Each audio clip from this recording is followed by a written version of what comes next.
Será que criar objetos literais de forma individual vai ser sempre a melhor opção? Por que eu estou te perguntando isso? Vamos imaginar a seguinte situação. Eu quero criar um objeto user para conter dados de um usuário da minha aplicação. E esses dados vão ser o nome dele e o e-mail. Então, const user recebe um objeto que contém uma propriedade name, que recebe Roger, e uma propriedade mail, que recebe oi@rogermelo.com.br. Esse objeto user também vai precisar ter dois métodos, um para fazer o login do usuário na aplicação e outro para deslogar o usuário. Então eu vou inserir login, que recebe uma função que retorna o usuário logou, e uma propriedade logout, que recebe uma função que retorna o usuário deslogou. Então beleza, criei o meu objeto user. Só que imagina que agora eu preciso criar um outro objeto que precisa ter as mesmas características do objeto user. Ou seja, esse novo objeto precisa ter as mesmas propriedades e métodos que o objeto user tem, mas o valor das propriedades name e e-mail vão ser diferentes. Usando a abordagem de criação literal de objetos, para criar esse novo objeto, eu preciso inserir uma const user2, que recebe um objeto, e dentro desse objeto eu posso criar manualmente todas as propriedades e métodos que o objeto user tem, ou eu posso usar o spread operator para espalhar as propriedades e métodos, e em seguida eu sobrescrever as propriedades name e e-mail. E é isso que eu vou fazer. Então, spread operator user, e aqui abaixo eu vou sobrescrever a name, que vai receber, vou pegar o nome de um aluno aqui, vai ser o Paulo Henrique, e a propriedade mail vai receber ph@rogermelo.com.br. Se eu inserir um console.log que recebe user e recebe user2, eu vejo que os dois objetos contêm as mesmas propriedades, beleza? Mas imagina que agora eu preciso criar um terceiro objeto que também precisa ter as mesmas características do objeto user. Se eu ficar duplicando objetos literais que contêm as mesmas propriedades, meu código vai ficar imanutenível. Então, quando eu preciso criar um ou outro objeto, eu crio esses objetos de forma literal. Mas, quando eu preciso criar vários objetos que contêm as mesmas características, eu preciso buscar outras maneiras de criar esses objetos de uma forma mais eficiente. Não seria interessante se ao invés de eu criar um user3 de forma manual, eu fizesse algo desse jeito para criar um objeto? Const user3, que recebe a invocação de new user, que recebe só o nome e o e-mail como argumentos. Então Carlos, e como segundo argumento carlos@rogermelo.com.br. Roger, essa sintaxe de invocação é de um construtor, não é? Isso mesmo. O que é um construtor? É uma função que constrói um novo objeto. Roger, então quer dizer que além dos construtores embutidos da linguagem, eu posso criar os meus próprios construtores? Exatamente, só que se eu executar esse código, ele não funciona porque eu não declarei esse construtor user e não existe um construtor user embutido na linguagem. Então como que eu faço para quando eu quiser construir um objeto, eu invocar o meu construtor e setar valores nesse objeto?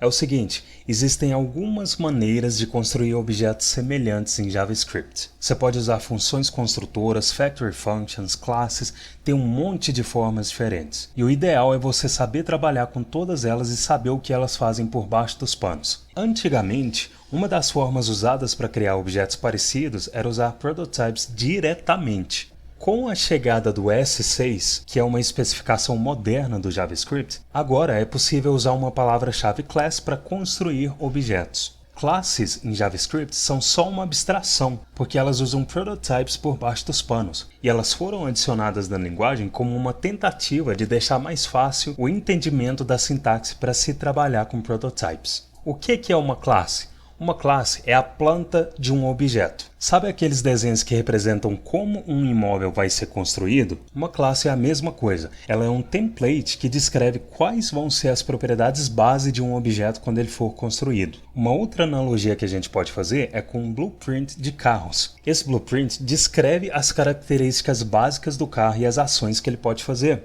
Todos os carros criados a partir desse blueprint vão ter essas características e ações. Isso não significa que todos os carros vão ser iguais, porque cada carro pode ter uma cor, pode ser de um modelo e pode ter um motor diferente. Então a classe de um carro pode definir que um objeto carro precisa ter uma cor, um modelo, um motor e que esses carros podem andar, acender os faróis e parar. Em JavaScript, uma classe nada mais é do que um tipo de construtor. E um construtor, por sua vez, é uma função. Então, para declarar uma classe que vai construir um objeto user, eu vou remover esse código e aqui acima eu vou inserir class user.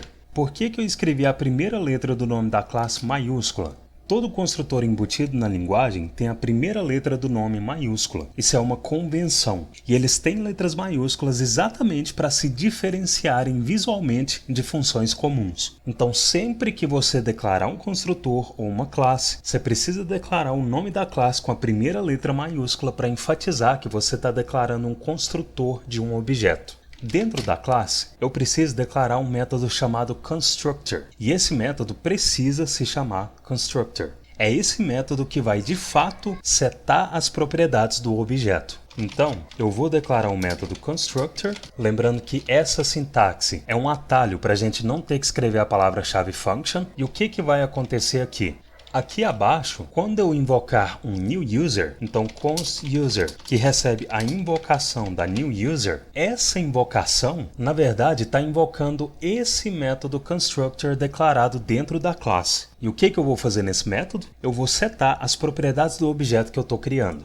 Antes de setar essas propriedades, tem mais 3 coisas que você precisa saber sobre esse operador new quando ele é usado para que um novo objeto seja criado. Primeira coisa, ele cria um novo objeto vazio. Se aqui abaixo eu invocar um console.log e referenciar a const user, está aqui o meu novo objeto que o new criou. Se eu comentar o constructor, eu continuo vendo o objeto que o new criou, tanto faz se a classe tem um constructor ou não. Roger, eu já sabia que o new cria um novo objeto. Ótimo, agora vai ficar emocionante. Segunda coisa que você precisa saber sobre o new é que ele faz com que dentro da classe o this referencie o novo objeto que está sendo criado. Então, toda vez que eu uso a palavra-chave this dentro da classe, o this corresponde ao novo objeto que está sendo criado. E a terceira coisa que você precisa saber sobre o new é que é ele que invoca esse método constructor para construir o objeto que está sendo criado. Se dentro da classe o this referencia o novo objeto, para criar uma propriedade name no objeto, eu preciso inserir this.name recebe Roger. O que aconteceu aqui? New user criou um novo objeto e aqui dentro da classe, como o this referencia esse novo objeto, dentro do novo objeto eu estou criando uma propriedade name que recebe Roger. Se eu olhar o console, eu vejo que agora o objeto tem uma propriedade name que armazena Roger. Só que se eu quiser criar um user2, então const user2 que recebe a invocação de new user, o new criou um novo objeto outra vez e a invocação da user invocou o constructor e como this referencia esse novo objeto, nesse novo objeto foi criada uma propriedade name que armazena Roger. Se eu inserir o user2 como segundo argumento do console.log, eu vejo os 2 objetos que contêm uma propriedade name que armazena Roger. E não é isso que eu quero. Eu quero que os objetos criados pela classe tenham uma propriedade name, mas eu preciso que essas propriedades name armazenem nomes diferentes. E por que as propriedades name dos objetos que a classe está criando estão com o mesmo valor? Porque foi o valor que eu inseri aqui nessa atribuição. Agora pensa comigo, se essa invocação da user invoca esse método constructor, se eu inserir um argumento nessa invocação, eu posso declarar um parâmetro no método constructor, esse parâmetro vai receber o valor que eu inseri como argumento da invocação da user e dentro do método constructor eu posso usar esse parâmetro. Então, ao invés de inserir o valor da propriedade diretamente aqui dentro do constructor, eu vou remover esse valor. Aqui na invocação da user, eu vou inserir como argumento o valor que eu quero que a propriedade name armazene, que é Roger. No constructor, eu vou inserir um parâmetro name e como esse parâmetro name está recebendo esse valor que eu inseri como argumento, eu vou fazer a propriedade name receber o parâmetro name. Se eu olhar o console, eu vejo que agora a propriedade name do primeiro objeto armazena Roger e a propriedade name do segundo objeto armazena undefined. Por que ela armazena undefined? Porque nessa invocação da user eu não inseri um valor como argumento e por baixo dos panos o JavaScript atribuiu undefined para esse parâmetro name. Então, se eu inserir Paulo Henrique como argumento dessa invocação da user, eu vejo que agora as propriedades name dos 2 objetos armazenam valores diferentes. Ou seja, agora eu posso criar propriedades que eu quero que os objetos criados pela classe user tenham, e nas invocações da user eu especifico os valores que essas propriedades vão ter. Então, se eu quiser que os objetos tenham uma propriedade mail, aqui no constructor eu posso inserir um parâmetro mail, e aqui dentro, para declarar a propriedade mail, eu vou inserir this.email, que recebe e-mail, e como segundo argumento dessas invocações da user, eu vou inserir @rogermelo.com.br. No e-mail do Roger, antes do arroba eu vou inserir oi, e no e-mail do Paulo Henrique eu vou inserir ph. Se eu olhar o console, eu vejo que os dois objetos agora têm uma propriedade mail que contém os e-mails dos usuários. Quando objetos são criados através de uma classe, como esses que foram criados aqui, tecnicamente a gente costuma dizer que cada um desses objetos são uma instância da classe. Então toda vez que você ouvir alguém falar instância, isso é só um termo para se referir a um objeto que foi criado por uma classe. Um objeto criado por um construtor é uma instância desse construtor.